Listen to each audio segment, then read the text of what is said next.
നമസ്കാരം, രുചികളുടെ ലോകത്തിലേക്ക് എല്ലാവർക്കും ഒരിക്കൽ കൂടി സ്വാഗതം. അപ്പോൾ ഇന്ന് നമ്മൾ വന്നിരിക്കുന്നത് ഒരു സ്വീറ്റാണ്, ഒരു സ്നാക്കാണ്. നമ്മളത് ഉണ്ടാക്കിയിരിക്കുന്നത് ഏത്തപ്പഴം ഉണ്ടല്ലോ, അത് വെച്ചിട്ടാണ് ഉണ്ടാക്കിയിരിക്കുന്നത്. കുറേ നാടുകളിലൊക്കെ ഉണ്ടാക്കുന്നതാണ്, വളരെ ഈസി ആയിട്ട് ഉണ്ടാക്കുക. നമ്മളെപ്പോഴും പഴംപൊരിയും ഒക്കെയല്ലേ ഉണ്ടാക്കുക. അപ്പോൾ ഇത് ഒരു വ്യത്യസ്തമായ ഒരു സ്വീറ്റാണ്. ചില സ്ഥലങ്ങളിൽ ഇതിൻ്റെ ചെണ്ട മുറിയൻ എന്നൊക്കെയാണ് പറയുന്നത്. എനിക്ക് അങ്ങനെയാണ് പറഞ്ഞു കേട്ടിട്ടുള്ളത്. അപ്പോൾ ഇത് ഒരുപാട് സമയമൊന്നും എടുത്തിട്ട് ചെയ്യുന്നൊന്നുമല്ല. ശരിക്കും പറഞ്ഞിട്ടുണ്ടെങ്കിൽ ഈ ഒരു നേന്ത്രപ്പഴവും അതുപോലെ തന്നെ ശർക്കര ഉണ്ടെങ്കിൽ ഈസി ആയിട്ട് ഉണ്ടാക്കിയെടുക്കാം. ബാക്കിയുള്ള കാര്യങ്ങളൊക്കെ നമുക്ക് വേണമെങ്കിൽ ചേർക്കേണ്ട കാര്യങ്ങൾ മാത്രമേ ഉള്ളൂ. അപ്പം നല്ല ടേസ്റ്റാണ്. ഒരു മധുരം ഇഷ്ടപ്പെടുന്ന ആൾക്കാർക്ക് എന്തായാലും ഇഷ്ടമാവും കേട്ടോ. അപ്പോൾ നമുക്ക് നോക്കാം എങ്ങനെയാണ് ഈ നേന്ത്രപ്പഴം വെച്ചിട്ട് ഈ ഒരു സ്വീറ്റ് ഉണ്ടാക്കുന്നതെന്ന്.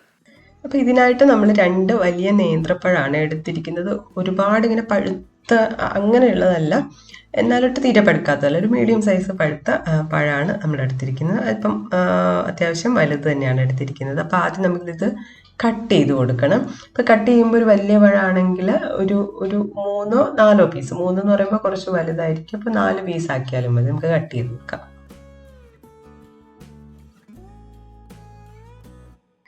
അപ്പോൾ ഈ കട്ട് ചെയ്ത പഴം നമ്മൾ ഒരു പാനിലേക്ക് ഇട്ട് കൊടുക്കുകയാണ്. അപ്പോൾ പാനിലേക്ക് ഇട്ട് കൊടുക്കുന്നത് നമ്മളിതൊന്ന് ചെറുതായിട്ട് വേവിച്ചെടുക്കാൻ വേണ്ടിയിട്ടാണ്.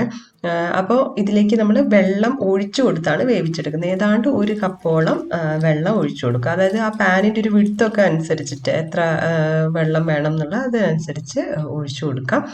എന്നിട്ട് നമ്മൾ അടച്ച് വെച്ചിട്ടിത് വേവിച്ചെടുക്കാൻ പോവാണ്. അപ്പോൾ ഒരു ഭാഗം വെന്ത് വരുമ്പം ഒന്ന് മറിച്ചിട്ട് കൊടുക്കുക, അങ്ങനെ വേവിച്ചെടുക്കുക. ഇനി ഇതുപോലെ അല്ലെങ്കിൽ നിങ്ങൾക്ക് ആവിയിൽ നമ്മൾ പഴം പുഴുങ്ങൂലേ, അതുപോലെ കട്ട് ചെയ്ത് കൊടുത്തിട്ട് അങ്ങനെ വേണമെങ്കിൽ അങ്ങനെ ചെയ്തെടുക്കാം. അതല്ലെങ്കിൽ ഇനി കുറച്ച് നെയ്യോ മറ്റോ ആക്കിയിട്ടൊന്ന് ഫ്രൈ ചെയ്ത് അങ്ങനെ വേണമെങ്കിൽ അങ്ങനെ എടുക്കാം. പക്ഷെ ഇങ്ങനെ ചെയ്യുമ്പോഴാണ് അതിൻ്റെ ആ ഒരു ടേസ്റ്റ് വരുന്നത്. അപ്പോൾ ഇടയ്ക്ക് ഒന്ന് ഓപ്പൺ ചെയ്തിട്ട് ഒന്ന് മറിച്ചിട്ട് കൊടുക്കുക എല്ലാ ഭാഗവും ഒന്ന്. കാരണം നമ്മൾ മുഴുവനായിട്ട് ഇങ്ങനെ വെള്ളം ഒഴിക്കുന്നില്ലല്ലോ, അപ്പോൾ ഒന്ന് മറിച്ചിട്ട് കൊടുക്കാം.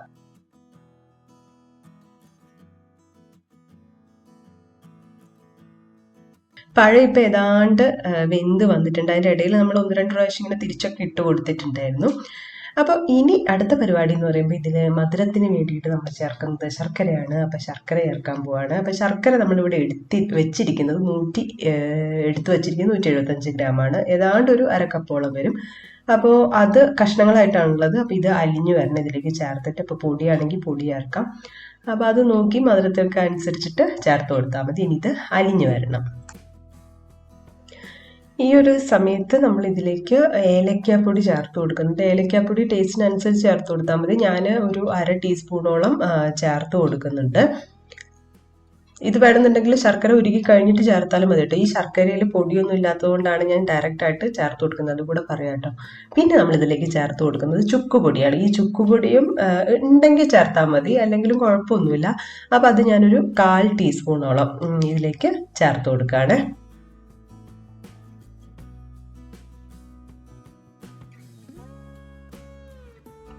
ഇനി ഈ ശർക്കരയൊക്കെ നല്ലപോലെ ഉരുക്കി വന്ന് കുറച്ച് കട്ടിയായിട്ട് വരണം. ശർക്കര നമ്മൾ ഈ പഴത്തിൻ്റെ കൂടെ നല്ലപോലെ ചേർന്ന് വരണം. അപ്പോൾ ഇളക്കി കൊടുക്കുമ്പോൾ ഇപ്പോൾ ശർക്കര കഷ്ണങ്ങളായതുകൊണ്ട് ഞാൻ ഇളക്കി കൊടുക്കുന്നുണ്ട്. പക്ഷേ സൂക്ഷിച്ച് ഇളക്കി കൊടുക്കണം, കാരണം പഴം ഇങ്ങനെ പൊടിഞ്ഞു പോകാൻ പാടില്ല. അപ്പോൾ നോക്കിയിട്ട് ഇളക്കി കൊടുക്കുക. ഇനി കുറച്ച് വെള്ളം ആവശ്യമാണെന്ന് തോന്നുവാണെങ്കിൽ നമുക്ക് കുറച്ച് വെള്ളം കൂടെ ചേർത്ത് കൊടുക്കാം കേട്ടോ. ഇതിപ്പം എന്താണെന്ന് വെച്ചാൽ ഞാനിങ്ങനെ ഡയറക്റ്റായിട്ട് ചേർത്തത് കൊണ്ട് നിങ്ങൾക്ക് തോന്നും മണ്ണില്ലേന്നൊക്കെ തോന്നും. അപ്പം ഞാനിത് ഉപയോഗിച്ച ശർക്കരയാണ്. അപ്പോൾ അരിച്ചു നോക്കിയപ്പോൾ ഒന്നും ഇല്ലായിരുന്നു, അതുകൊണ്ടാണ് ഇത് ഡയറക്റ്റായിട്ട് ഉപയോഗിക്കുന്നത്. ഇനി അല്ലാതെ നമുക്ക് ശർക്കര കുറച്ച് വെള്ളത്തിലൊന്ന് അലിയിച്ചെടുത്തിട്ട് അത് അരിച്ചെടുത്തിട്ട് പൊടിയൊക്കെ പോക്കിയിട്ട് അങ്ങനെ ഉപയോഗിക്കാം. അങ്ങനെയാണ് ഇതിലേക്ക് അതിനനുസരിച്ചുള്ള ആ വെള്ളം ഉണ്ടല്ലോ, വെള്ളം ഒന്ന് കുറച്ചാൽ മതി എന്ന് മാത്രം. അപ്പോൾ ശർക്കര ഉരുക്കി വരുമ്പോൾ നമ്മൾ ഇതിലേക്ക് തേങ്ങ ചേർത്ത് കൊടുക്കണം. അപ്പോൾ തേങ്ങ നമ്മൾക്ക് എത്ര കൂടുതൽ വേണമെങ്കിൽ കൂടുതൽ ചേർക്കാൻ ഒരു കുഴപ്പമില്ല. ഞാനിപ്പോൾ ഒരു 1-2 ടേബിൾ സ്പൂണോളം ആണ് തേങ്ങ ചേർത്ത് കൊടുക്കുന്നത്. ഇനി ഇതിലേക്ക് നമ്മൾ കുറച്ച് നെയ്യ് കൂടെ ചേർക്കണം കേട്ടോ. ഒരു ടേബിൾ സ്പൂണോളം നെയ്യ്. ഇത് നിർബന്ധമൊന്നുമല്ല, വേണമെങ്കിൽ ചേർത്താൽ മതി. ഒരു ടേസ്റ്റ് ഇങ്ങനെ കൂടും, അതുകൊണ്ട് അതും കൂടെ ചേർത്ത് കൊടുക്കുന്നുണ്ട്. അതിനുശേഷം ശർക്കര എല്ലാം നല്ലപോലെ പഴത്തിൽ പിടിച്ചു വരണം. അപ്പോൾ ഇടയ്ക്ക് ഞാൻ നേരത്തെ പറഞ്ഞ പോലെ ഒന്ന് മറിച്ചൊക്കെ ഇട്ട് കൊടുക്കുക കേട്ടോ, നല്ല കട്ടിയായി വരട്ടെ.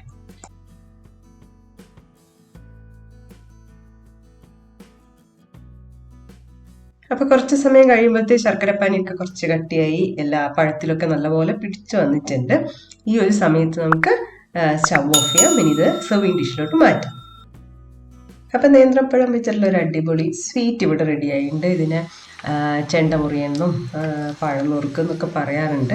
അപ്പം എന്തായാലും സംഭവം കിട്ടില്ലനാണ് കേട്ടോ. ഒരു എന്താ പറയുക, ശർക്കര ഒക്കെ അങ്ങനെ ഉള്ളിലേക്ക് ചെന്ന് നല്ലൊരു ടേസ്റ്റാണ്. അപ്പോൾ ഇത് ശരിക്കും പറഞ്ഞാൽ കഴിക്കാന്ന് പറയുമ്പോൾ ഇങ്ങനെ ഇത് മാത്രമായിട്ട് കഴിക്കുന്നതിനെക്കാട്ടും ടേസ്റ്റ് എങ്ങനെയാണെന്നറിയോ, ഇതിൻ്റെ കൂടെ ഒരു കാര്യം കൂടെ ചേർത്ത് കഴിക്കുന്നത് എന്താണെന്നറിയോ? പപ്പടം കാച്ചി കുറച്ച് ഇതിലിങ്ങനെ പൊടിച്ച് ചേർത്ത് അതിൻ്റെ കൂടെ ഈ പഴവും ചേർത്ത് കഴിക്കുമ്പോഴൊരു ടേസ്റ്റ് ഉണ്ടല്ലോ, അട്ടപ്പാരാണ്. ആ പഴത്തിൻ്റെ രുചിയും പിന്നെ ശർക്കരയും ഈ ഈ പപ്പടം കൂടെ ചേർക്കുന്ന സമയത്ത് എല്ലാം കൂടെ ചേർന്ന് അടിപൊളി ടേസ്റ്റ്. അപ്പോൾ എല്ലാവരും ട്രൈ ചെയ്ത് നോക്കുക കേട്ടോ. ഇങ്ങനെ തന്നെ കഴിച്ചു നോക്കാൻ വേണം. അപ്പോൾ ട്രൈ ചെയ്ത് നോക്കാൻ നിങ്ങളുടെ അഭിപ്രായങ്ങളൊക്കെ കമൻസായിട്ട് അറിയിക്കുക. പുതിയൊരു വീഡിയോ കാണുന്നവരെ ബൈ.